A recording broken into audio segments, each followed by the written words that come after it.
I'm discussing the anthropic principle, a remarkable principle in modern physics and cosmology. And it's a principle that says that the constants and forces of the universe have to be at a precise, exact value in order for the universe to generate not just life, but also intelligent, conscious life. And some people, when they listen to me talking like this, sometimes wonder, well, this is all very fascinating, Dinesh, and I suppose you're almost running a parallel track to theology or a parallel track to what a pastor does on Sunday. How does this sort of directly relate to the Bible? How does it help us in any way to understand, for example, what's going on in the Bible? And so I want to do today a short detour. I'm actually veering off my text. And coming up, I'd like to apply the notion of the anthropic principle, perhaps surprisingly, to the book of Job. This actually arises out of a conversation that Debbie and I were having about the book of Job.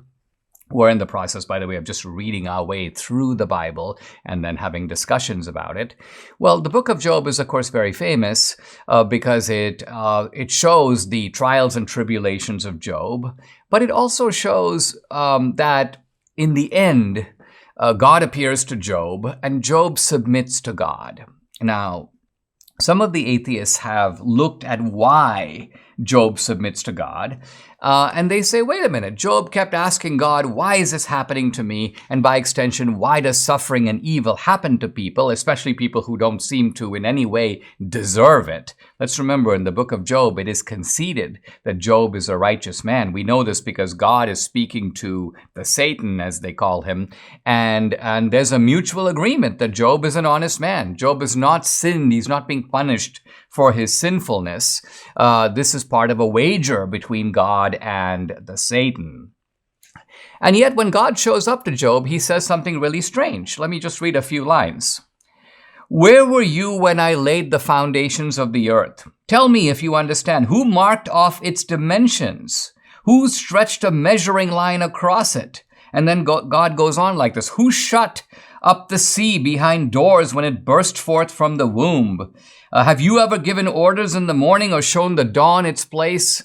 Now, when skeptics and atheists reflect on these passages, as they do in some of their literature, they go, here's God showing up to Job, and God is basically telling Job, listen, you're an idiot, I'm the boss, I made the world, and so you better shut up and submit to me, and Job does. So, from the atheist point of view, Job is a little bit of a coward. He doesn't actually get a good reason. God never fully explains why this is happening to Job. God never fesses up and goes, hey, listen, I had a bet with this other guy. We just decided to do this for you to see who would win the bet. God does none of that. God appeals, if you will, to the complex architecture of creation and says to Job, you really don't understand that, do you? Now, here's my point.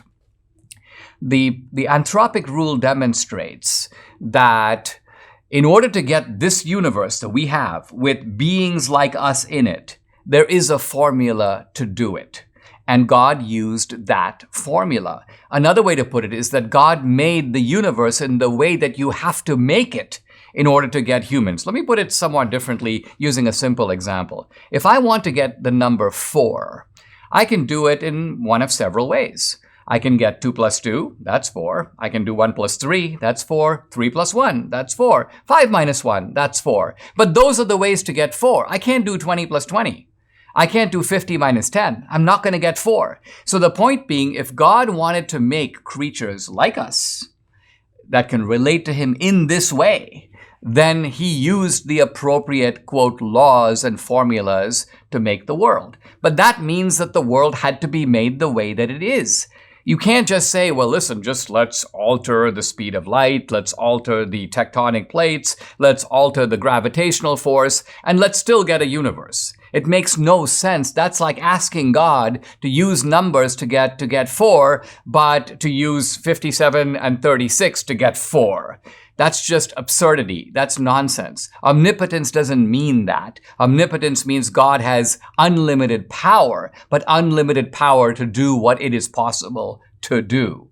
Now, so what I'm getting at is that God's answer to Job is not I know more than you shut up. It's rather, Job, you're like an ant that has wandered into the Cathedral of Notre Dame. You're looking around and saying things like, I don't see a good reason for these columns. Why do we have all those gargoyles? What are all those silly paintings on the ceiling? What kind of idiot did that? I demand an explanation. And the architect of the Cathedral of Notre Dame is saying to you, no, listen, there's a good reason for all this. The cathedral had to be built this way in order to have this particular effect that we desired. But you know what? You're an ant. You don't have the comprehension to be able to appreciate the overall scheme, the overall design of the universe. So I'm not asking you to shut up. I'm merely asking you to recognize the limits of your own knowledge. The human mind is not the same thing as the divine mind, and the omnipotence, the omniscience that went into making the universe, that is something that not only human beings can't do,